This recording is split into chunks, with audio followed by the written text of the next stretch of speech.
me talk to you. Ladies and gentlemen, welcome to the show. Welcome to Let Me Talk to You. I'm Matt. Good to have you here. Let's talk about WWE. Let's talk about AEW and Tony Khan. Some new information has been revealed regarding the current state of WWE and the creative. As you guys may or may not know, Paul Levesque, Triple H, apparently is running the shop.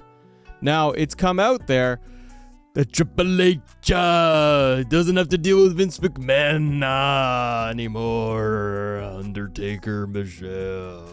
So, according to reports out there, PW Insider, WrestlingNews.co, many talents in WWE feel that Levesque has been knighted by Endeavor. You are the game of games, and we acknowledge you. And he's like, I am the game.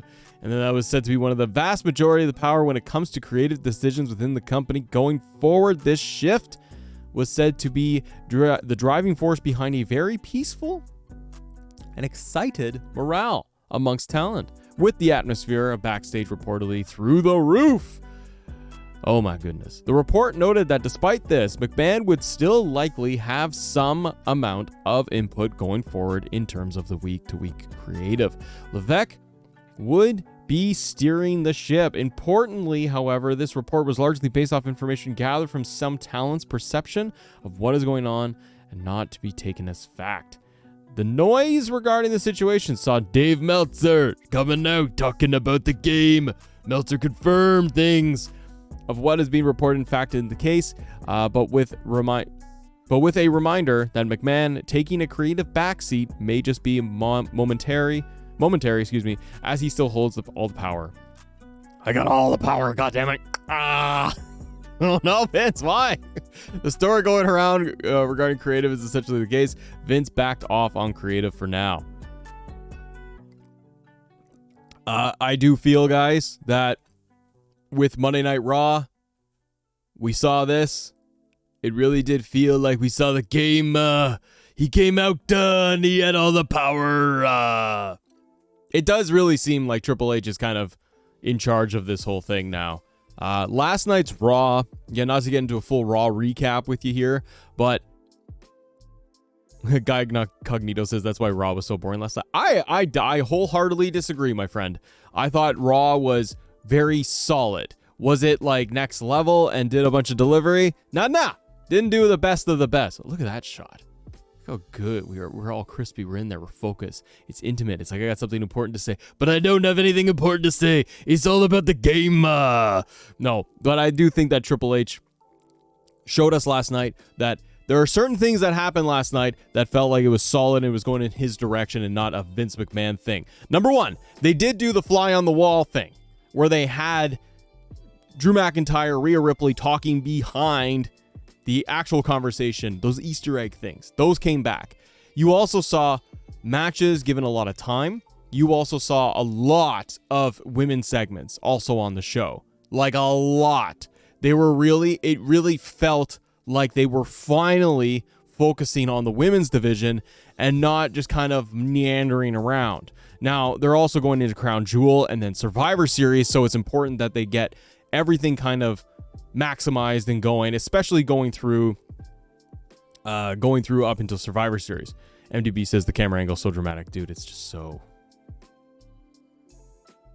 contemplating. Thinking about my coffee and Michelle. No.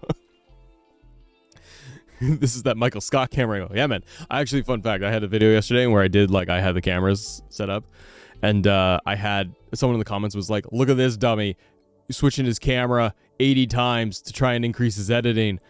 They thought I took this main camera and moved it every time. I was like, bro, I just bought a second camera. The hell would I do? Anyways, Paul Levesque is in charge. I'm into it. What do you guys think? Because last night on Raw, it really did feel like they were moving a lot of pieces.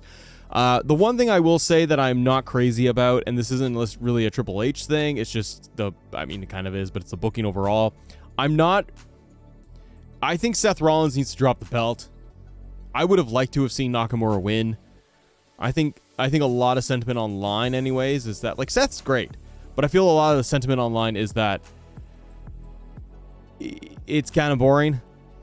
Seth is always like great when he's chasing, but I always feel like when Seth gets the belt, it's a lot of just, okay, he did it, so now what? Like, he's doing great work. I'm not trying to dog any of it. I just feel like there's something about the character that never really clicks for me in terms of, or maybe it's just WWE's writing, that they get the babyface to achieve the goal of get the belt, and then they do it, and then it's kind of like I'm ready to see somebody else get it. It gets a little stale.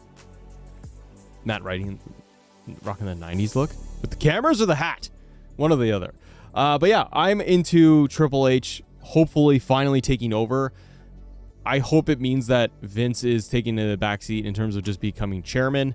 Doing that, if Endeavor is like, Paul is in charge of everything, he's running the whole shop, it means that we could see more solid shows overall. Now, an interesting thing is going to be when we get Friday and SmackDown, because Triple H is supposed to show up on Friday night.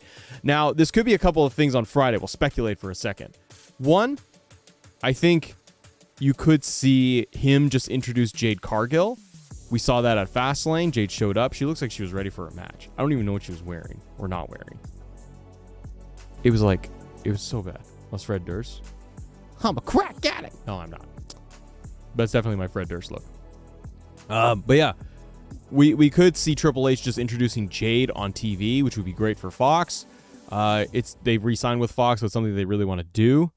The other thing they could be doing, if like next week on Raw is supposed to be the season premiere of WWE, I do feel like they are loading up that show, because a lot of the backstage segments on Raw where this will happen next week on the season premiere. I'm like, why is it a season premiere? They always do this. It's like season premiere. It's October. Season premieres are September, number one. Number two, you have a program that runs all year round, my friend. It never ends. There is no season.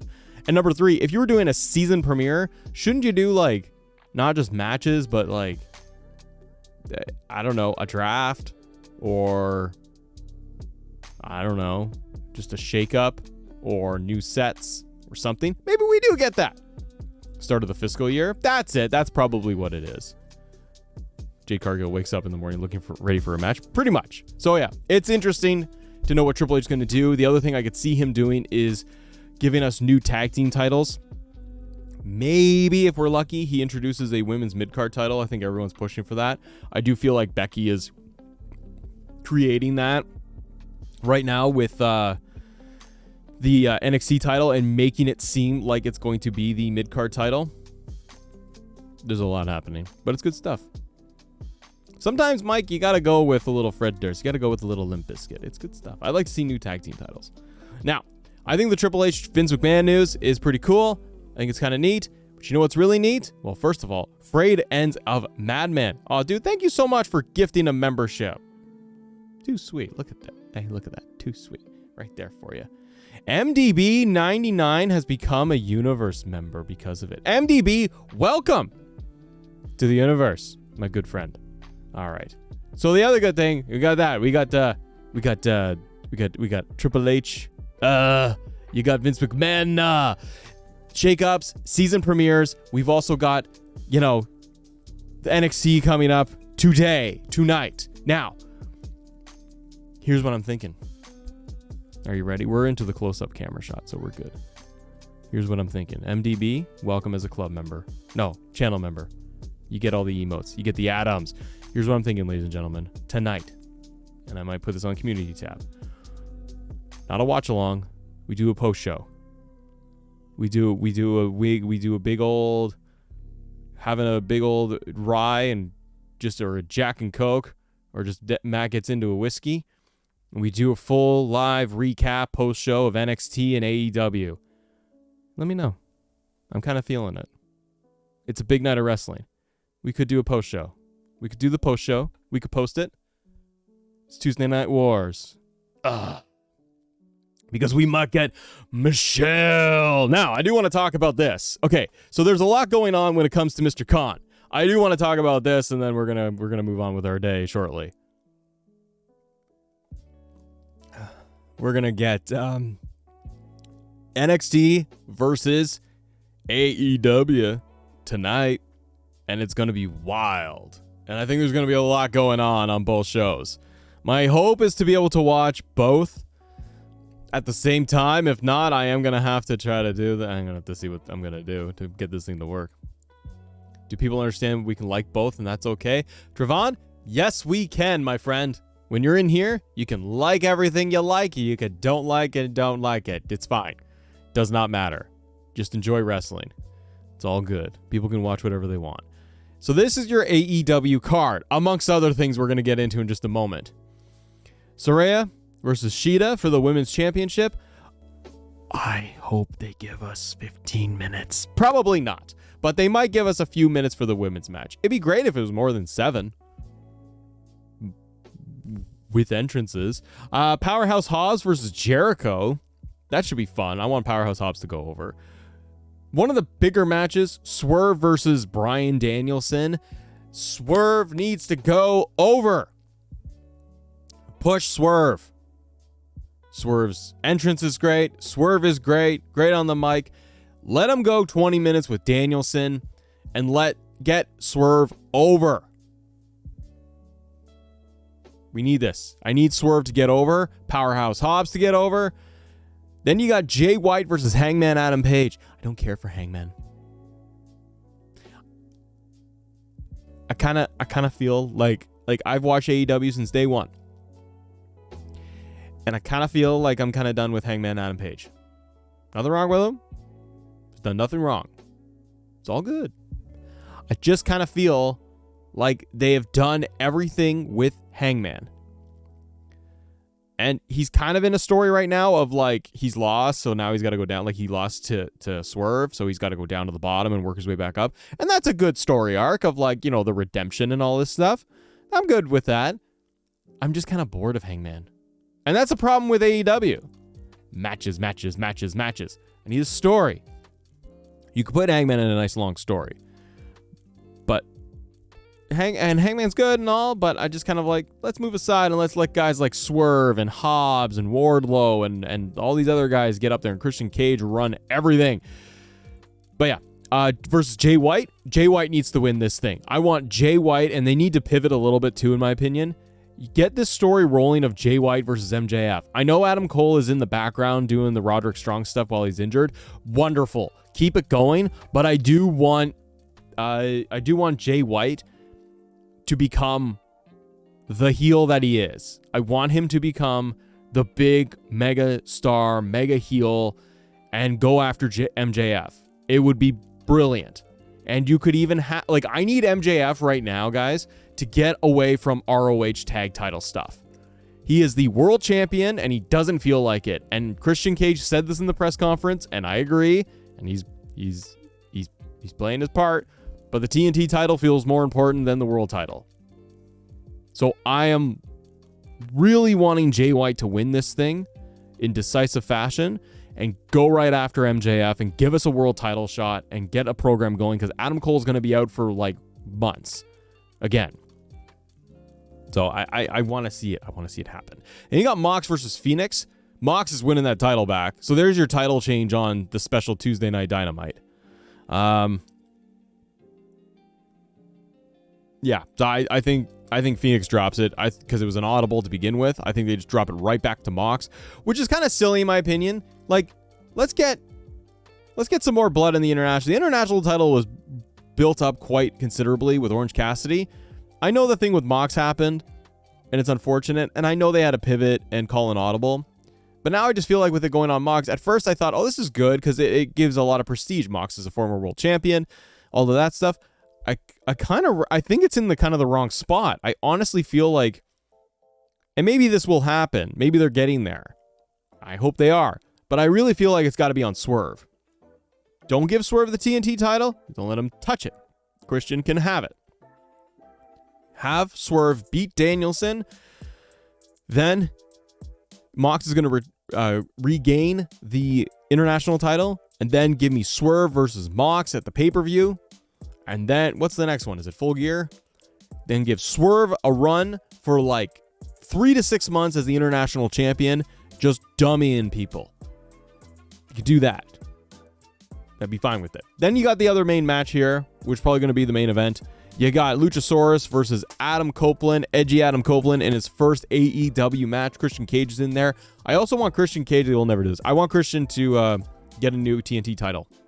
I don't need the TNT title is like fine or whatever. I like when they changed it up. Yeah, like guys like Scorpio Sky changed it. He made it look like the Lakers title branding. It looked great. I want Christian to either redo the TNT. I want them to just redo the TNT title and make it bigger. It looks too much like a toy on Christian, but Christian's awesome. So that's the AEW lineup. But we got more to talk about when it comes to Tony Khan in just a second, because I'm going to tee all this up for you. Because there's a lot happening. Because then you got the NXT. Now the NXT is loaded up. We've even got the gong of Undertaker. That's almost Macho Man. Ooh yeah, Undertaker's coming out of the darkness. He's gonna show up. You got Mello versus Braun Breaker with John Cena in his corner, and Paul Heyman in the other corner. The hell. Then you got Cody Rhodes coming in. I think he's going to announce the Dusty Rhodes Classic. That's what I feel. Otherwise, what's Cody doing? We don't even know. Jay should also just show up in the ring just to be there and be like, "What's up, man?" Roxanne Perez versus Asuka for some reason. And then you got this, what do you got? You got the 6-man tag match that's been announced. That's cool. Going up against AEW Dynamite. With the possibilities of Undertaker showing up. Why is Heyman in the corner? We don't know. Oh, because last week on NXT, Heyman said, I got authorization by the Tribal Chief to be in the corner of Braun Breaker. Doesn't explain anything, but I actually love it. If Roman goes away at some point, this is a couple of good things. Number one, it's just interesting to see.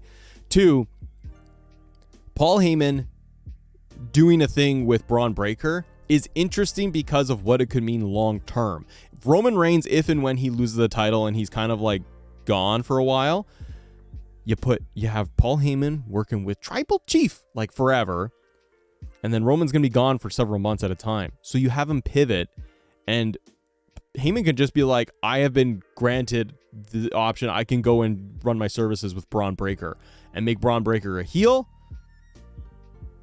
and then they can go on Raw. Heyman can do the talking for Braun, keep Braun with his existing character because it's working. He dummies people. He's like a new Brock Lesnar, and you could run him there, and then you'd get a mid-card main eventer very quickly under Paul Heyman, and it would feel like a big deal too if they did it that way. Avi, Dusty Tag Team Classic, and winners get a shot at the Cody and Jay for the Undisputed Tag Team Championships. That's a great idea.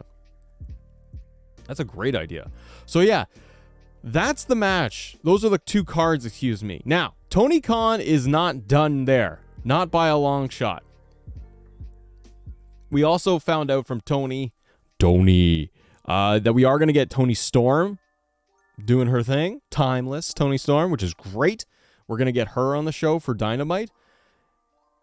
Tony wasn't done there. Tony got mad. So WWE announced that they are running the first 30 minutes commercial free for NXT. Tony Khan responds, okay, you want to be a dick? So Tony Khan, shout out to Tony Khan, because this is incredible. And he's not even done here. This is just one thing. The first 30 minutes of Title Tuesday on Dynamite will be commercial free on TBS. Special edition, 1 week only, Title Tuesday. He responds to it by saying tomorrow on TBS, okay, you want to be a dick? It's hilarious. It's the best. And he wasn't done there, because on top of the 30 minutes free for Title Tuesday commercial free, he then went a step further and said, before a huge time shifted Tuesday Night Dynamite Live with 30 minutes of free commercials on TBS starting at 8, the buy-in is happening at 7:30 with the ROH and New Japan Strong title match. Eddie Kingston versus Suzuki. I responded to this too, and I was like, it's not a pay-per-view. He's got a buy-in. Why is there a buy-in on a Dynamite? He's going crazy. And he wasn't even done there because he went one step further with all of this stuff. He's been tweeting excessively so much. It's like, don't miss AEW Tuesday, that. Like, he's just constantly going for it. There was another thing that happened because he takes shots at Vince as well. Oh my gosh, where is it? Oh, I gotta find it.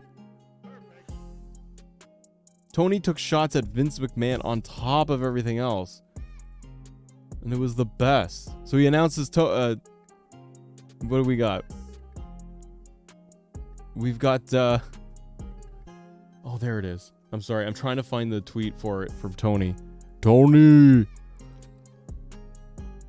He responded to some fans and how they were reacting. He's tweeted out so damn much. It's excessive. But he was ripping into WWE and Vince McMahon. It was pretty stellar.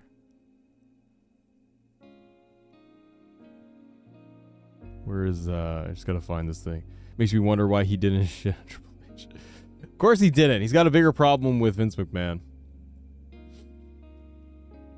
Oh, it's so funny.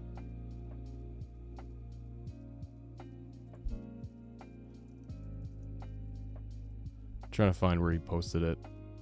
Oh, there it is.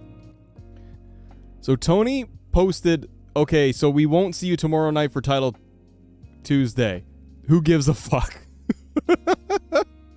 Someone said, if Sir Vince McMahon said this, there would be many failed AEW fans crying nonstop and furious. Hashtag hypocrites. Tony replies to this guy and says, if Sir Vince McMahon said this, who gives a fuck, it would be the latest of his alleged misdeeds. Oh my God. This is the Tony Khan you want.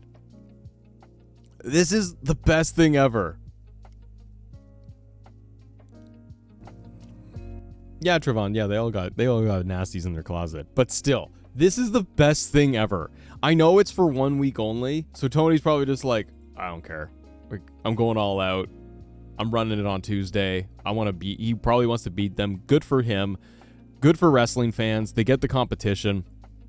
It's some of the best stuff you're going to see. Oh, it's his birthday. Is it really? Yes, it is. It's Tony Khan's birthday as well. Oh my God. It's going to be wild. So I can't wait to see both shows. I feel like AEW at the end of the day, I feel AEW is going to win. I don't see it happening because NXT was getting, like, AEW on a really good night was getting 850,000, and with no real added star power to NXT last week other than the announcements, NXT still pulled in like 850, like they still beat Dynamite. So, and that's just TV ratings as well. There's the YouTube numbers, there's everything else, social media engagement. It's going to be a great night anyways for everybody. Fans win. If you like one show, you like one show. If you like the other, you like the other. You like both, then great. You got all the wrestling you want. It's going to be great. And I really like Tony Khan going off the rails like this, taking shots, loading up his card, trying to beat out NXT. That's what you want from AEW. I don't need him to take shots at WWE because it's pointless. And Tony Khan does have a habit of trying to compare himself or take shots to WWE. And it's unnecessary because you're not them. So don't be them. Don't say it's a ratings war. Like, he likes to do that stuff. And I get it. It's promoting. He's trying to hype things up. I get it. But it's not necessary because WWE isn't doing that. Because Triple H comes out in a press conference, or excuse me, in an interview a year ago. And he's like, yeah, he beat our developmental. Good for him. Now, today, NXT is doing something really different. Triple H cannot sit there and be like, oh yeah, good for Dynamite. They beat our developmental for one night. No. When you're going to have maybe The Undertaker, John Cena, Cody Rhodes, Paul Heyman, Asuka, Becky Lynch, you got a lot of talent on that. That's not an NXT show, brother. So the fact that if AEW can win the ratings tonight, wonderful. Good for them. It's a one-off. It doesn't matter long term. It really doesn't. Hopefully it will get more fans coming to watch Dynamite more often on a regular basis. But this is the kind of stuff you want to see Tony Khan try to do, is get fired up. The complacency is an issue with AEW. Lack of stories, it's not a good thing. That's what bothers me. Javi says this is why WWE wins. They never take shots at others. No, they just walk around and just say like, well, we're the best, we're the biggest entertainment company, and we're this and that, and they just keep going. AEW is going with trying to poke them. It's not going to work, and they're never going to win, and they shouldn't try to win. You should try to be the alternative. Try to be something different, and they do, but they still have Tony still has a problem with trying to compete in some capacity because he's another TV broadcasted wrestling company. Like, don't compete with WWE. Don't try. Be the alternative. And I like that Tony is trying to be more aggressive tonight because it's a one-night thing. He's loading it up. It means that the show is probably going to be really good. Just in terms of flow, everyone's going to be pumped up. You want to see all of that, but you need more stories. You need more going on week to week, not hot-shotting everything. You can hotshot this, fine, but you need to have week-to-week storytelling that's way more compelling. You only have a couple of stories in AEW on Dynamite and on Collision. You really got to boost that up, because we saw, even if you guys looked around online yesterday, there were, well, over the weekend, I should say, AEW Collision, there was like shots of the audience for Collision and like Edge, coming out to the ring. And it was pretty empty.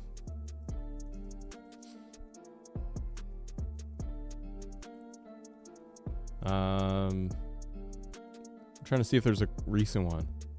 Oh yeah, there's like October 8th. Like there's Collision.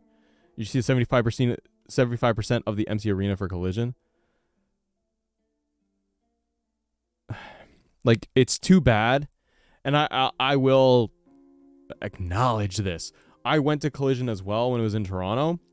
To be fair, Collision was it was Forbidden Door weekend. So you had Collision, this was the second Collision overall. This was the first time Collision was coming to Toronto.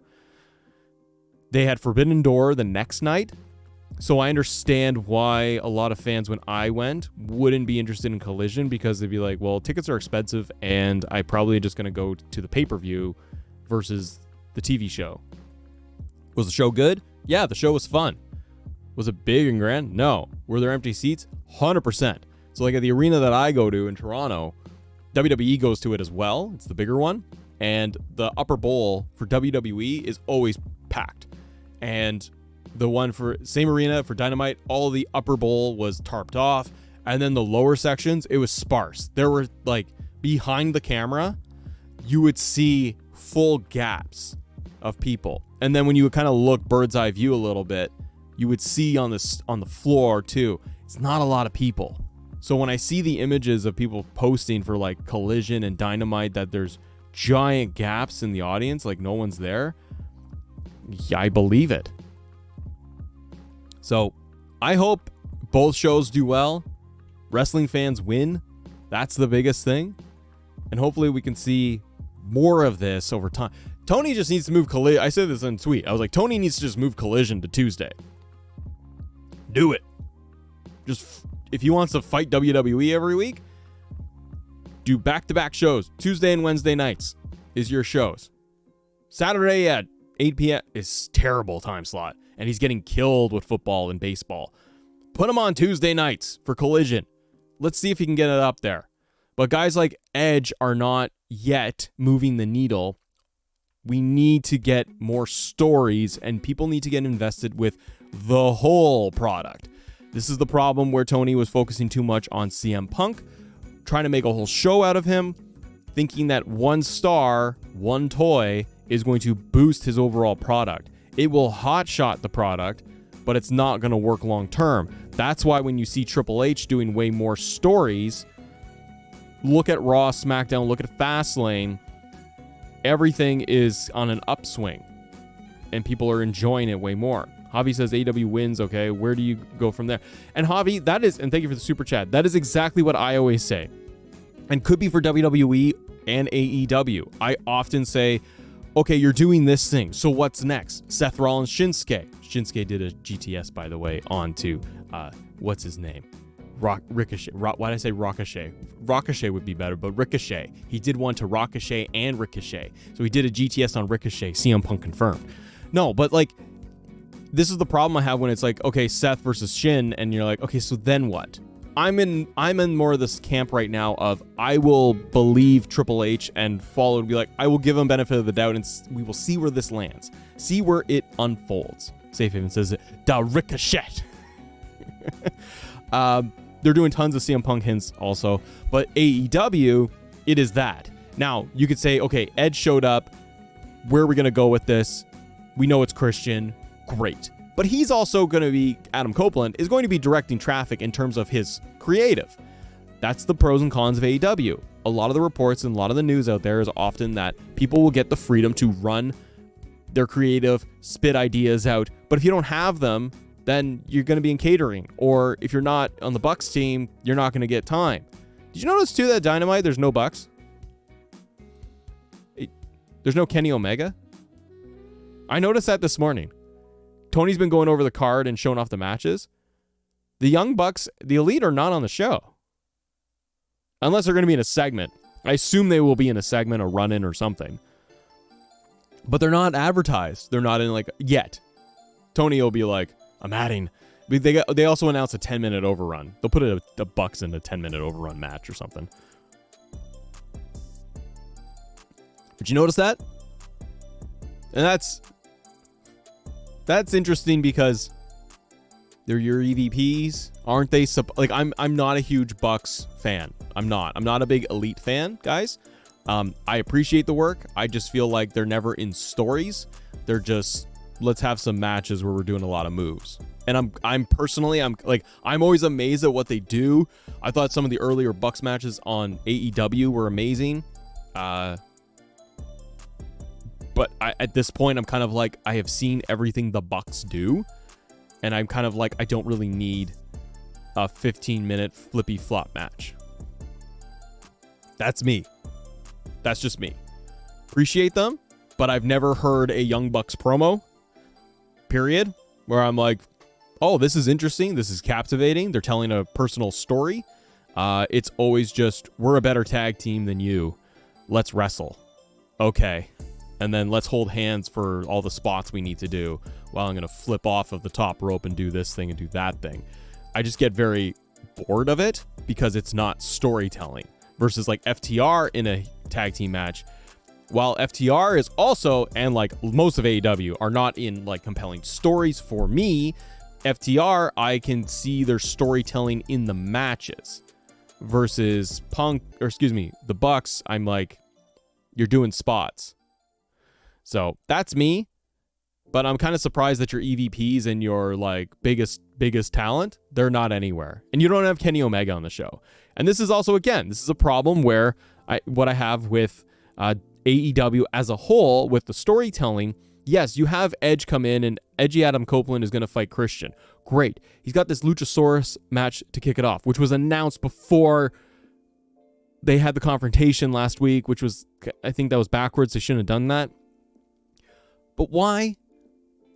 Like, I'm kind of like, pump the brakes for a second. Before you do the Luchasaurus match, why don't you have everything you did? The Christian confrontation, the go F yourself, all of that.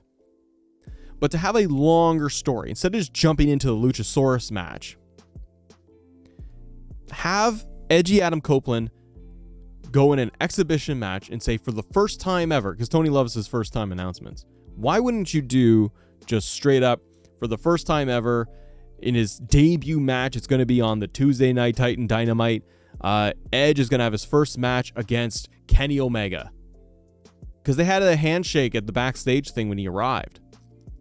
Just do that. Just have both guys come out and Kenny could just be like, I'm the best. He can be like, I'm the best wrestler in the world in all of AEW, blah, blah, blah.